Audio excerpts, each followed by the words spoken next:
Treasure Island, Chapter 3. The next morning, Mr. Trelawney asked me to take a note to Long John Silver. I went to the inn which Silver owned. It was full of people, but I soon saw a tall, strong man with one leg. He looked very happy and seemed to know all of the people there. I walked up to him and gave him the note.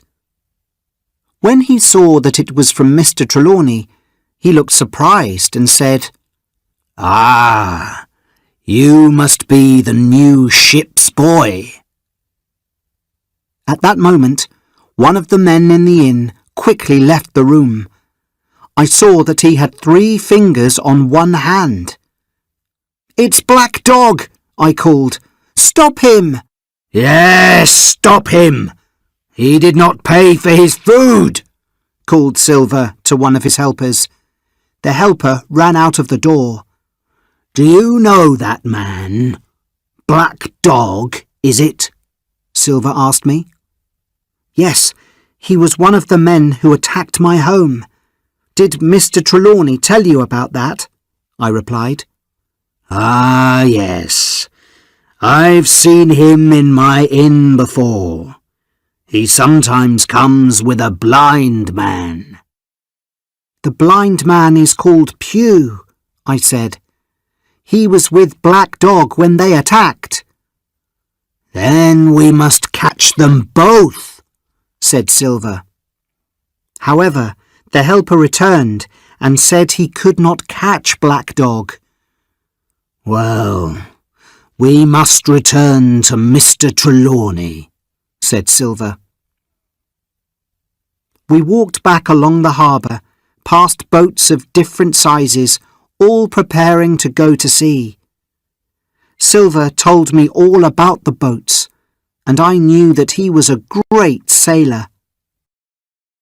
We found Dr. Livesey with Mr. Trelawney when we returned to his hotel and told them about Black Dog. "There is nothing we can do now," said Mr. Trelawney. "We leave at 4 o'clock this afternoon. Get your hat, Jim. We'll go on the ship now," he said to me. It took some time to reach the Hispaniola. When we walked on to the big ship, the captain, Smollett, did not look happy to see us. "What's the problem?" asked Mr. Trelawney. "I don't like the men on this ship, and I'm not happy about where we're going," he said. "Why not?" asked Dr. Livesey. "I was told that the destination of the journey was a secret," he explained. "But the crew tell me we're looking for treasure. I know that looking for treasure always means danger, and when I go on a journey, I like to be able to choose my own crew." "Don't you like the crew we chose?" asked Mr. Trelawney. "If I sail with them, I want you to stay at the front of the ship for all the journey, and to keep guns with you. And don't show anyone the map," said Smollett. "Are you worried there will be a mutiny?" asked Dr. Livesey. "I don't like the men on the ship, and I'm not happy about where we're going," he said. "Why not?" asked Dr. Livesey. "It's my job to keep you safe, that's all," said Smollett, and walked to another part of the ship. "I think you've got 2 good men on the ship," said Dr. Livesey. "That's Long John Silver and Captain Smollett." "I know Long John Silver is a good man," said Mr. Trelawney, "but I don't think Captain Smollett is." I agreed with Mr. Trelawney. I did not like Captain Smollett.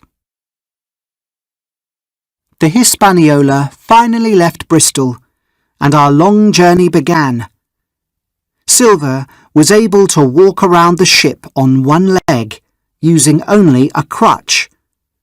All the men liked him, and he was a good cook, his kitchen always clean. When he wasn't working, he looked after his parrot.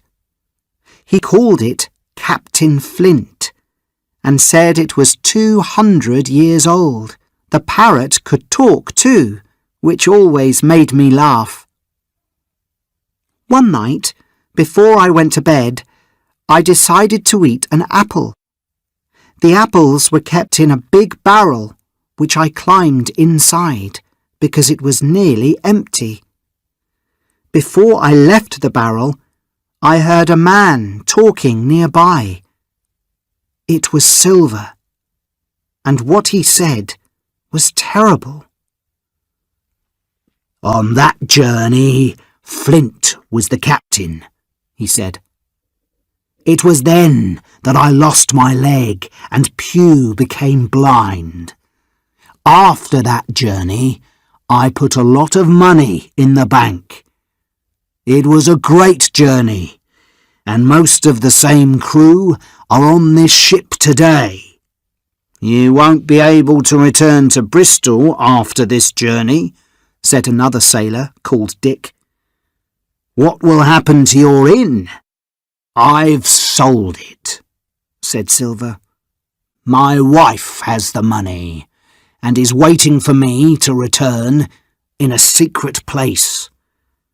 And after this journey, you'll have lots of money too. Another man joined them and said, I'm tired of waiting. When can we attack Captain Smollett? You must be patient, said Silver. Trelawney has the map, so we wait until they have found the treasure. We might also want Smollett to take us home before we attack. We shouldn't wait that long, replied another sailor. You're like the others, said Silver. You want to do things quickly. That's what Pew and Flint wanted to do. What happened to them? Pew is blind and Flint is dead. I began to realise that Silver was not only a cook, but he was also a pirate, and the other crew were part of his gang. No, we wait, continued Silver. When the time is right, I'll kill Trelawney and his friends. Now, Dick, can you get me an apple? When I heard these words, I was very frightened. However, before Dick came to the barrel, I heard another sailor call out, I can see land! It was this news that saved me, because the sailors now all forgot about apples. We were near the treasure island.